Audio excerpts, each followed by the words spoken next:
The compound of Mama Agnes sat at the edge of Umwike village like a wound that refused to heal.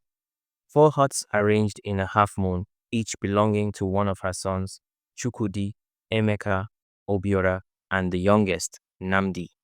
To outsiders passing on the red, dusty road, it looked like a peaceful homestead shaded by tall palm trees and a generous mango tree at the center. Children played near the gate.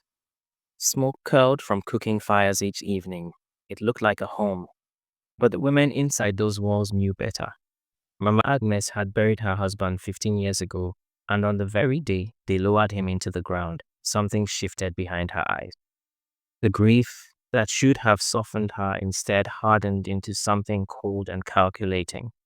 She looked at her four sons standing at the graveside, tall, broad shouldered, handsome as carved Iroko wood, and she made a silent decision. No woman would ever come into this compound and take what was hers, not her sons, not her authority, not her compound. She was the queen here, and queens do not share thrones. The first son, Chukwudi, married Ada, a quiet girl from the next village with kind eyes and gentle hands. Ada arrived with hope wrapped around her like a new cloth. Within 3 months, that hope had been wrung out of her completely. It started small, the way poison always does. Mama Agnes would appear at Ada's cooking fire, arms folded, face twisted like she had smelled something rotten. You call this stew? My son will waste away eating this water you have cooked. Then she would take the pot and pour half its contents into the red earth without blinking. Ada would stand there, trembling, watching the food she had spent hours preparing sink into the dirt. Chukudi would hear his wife crying from inside his hut and do absolutely nothing. He would simply sit there, staring at the wall. When Emeka brought home Adaize, a round-faced woman with a bright laugh, Mama Agnes made it her personal mission to silence that laugh forever. Adaize likes to hum while she walked, soft, happy sounds that floated through the compound like music. Mama Agnes would storm out of her hut, eyes blazing. Is this a tavern? Must I hear noise every moment? You are not in your father's house. Adaize stopped humming. Then she stopped laughing. Then she stopped speaking, unless spoken to first. Obiora's wife, Uju, was perhaps the most broken of the three. Uju was a hard worker, awake before the sun, sweeping the compound clean before any other woman had opened her eyes. One morning, after sweeping every corner to perfection, she stood back and admired the clean ground just for a moment of quiet satisfaction. Mama Agnes appeared as if she had been waiting in the shadows specifically for that moment. She walked slowly behind Uju, deliberately dragging her feet, scattering the swept leaves back across the compound. Then she turned to face Uju with a thin smile. Do it again, since you have nothing better to do. Uju opened her mouth. Then she closed it. The village law hung over her head like a blade.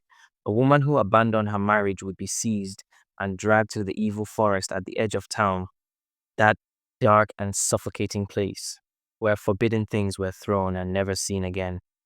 Not one woman had ever returned from the evil forest. So Uju picked up her broom. She began again.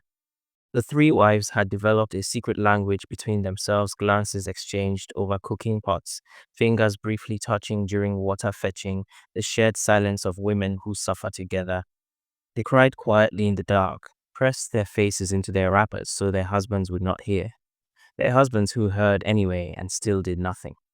The village people watched and shook their heads. Those sons of Agnes, they would murmur at the market. She has tied them with something. No man should watch his wife suffer and fold his hands. But no one intervened. It was not their compound. It was not their trouble. Until the trouble came for itself. When word spread that Namdi, the fourth and youngest son, had found a wife, the village received the news with mild interest. Another woman walking into that compound, another lamb entering the den. They almost pitied her already. Then someone mentioned the name Chisom from Oguta. The market stalls went quiet. An old woman dropped her measuring cup. Two men exchanged a long look. Chisom of Oguta was not a name people said carelessly. She was known, fiercely, widely known in every village within walking distance, though not for any single dramatic story. It was the accumulation of things. The tax collector who came to our father's house and left without collecting, the 3 men who had attempted to bully her at the stream and somehow ended up sitting in the mud, the landlord dispute she had resolved with nothing but her voice and her eyes. People in her village did not call her fearless as a compliment. They called her fearless the way you describe a storm, with a kind of respectful, cautious awe. But here in Umuwike, they did not know her full story. They had only heard fragments, and what nobody in Umuwike knew, what they could not have imagined, was that Chisom's boldness was only the surface of what she carried. Underneath it lived something much older and much quieter. Chisom arrived on a Tuesday afternoon, and the compound felt it before it saw her. The mango tree shivered, though there was no wind. The 3 wives, Ada, Adaize, and Uju, stood near their huts and watched the gate with hollow, pitying eyes. Another one, their silence said. Another one has come to suffer. Then Chisom walked through the gate. Her wrapper was tied high and proud, her chin lifted like she was daring the sky to argue with her. She was strikingly beautiful. Dark, smooth skin, a straight back, and eyes that held something in them that made you want to look away but could not. She looked around the compound slowly, the way someone surveys a place they intend to rearrange. Mama Agnes stood at her doorway, arms folded, wearing the expression she reserved for new wives, a long, slow look designed to measure and diminish. She had broken 3 women with that look. She aimed it now at Chisom like a weapon. Chisom looked back. The silence stretched. It was Mama Agnes who looked away first. She did not understand why. Something in her chest tightened, and she told herself it was nothing. She would deal with this new girl tomorrow. She would start slowly, the way she always did. She went back inside her hut. The 3 wives stared at the empty doorway. In 15 years, they had never seen Mama Agnes retreat from anything. The first real confrontation came 3 days later. Chisom had cooked ofil nubu, the broth deep and rich, the aroma filling the entire compound.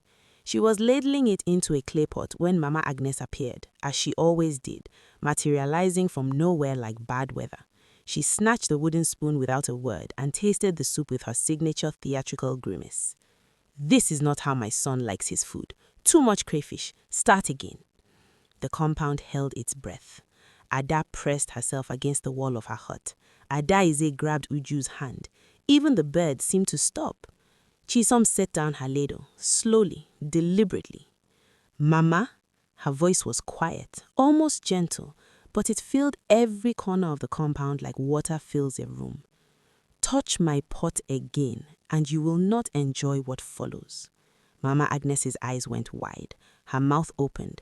No wife, not in 15 years, had ever completed a sentence in her presence that was not an apology. "What did you—" "I have spoken." Chisom picked up her ladle and continued serving. That night, Mama Agnes had terrible dreams. A tall woman standing on the surface of a black river looking at her without blinking. A voice like rushing water that said nothing and everything at the same time.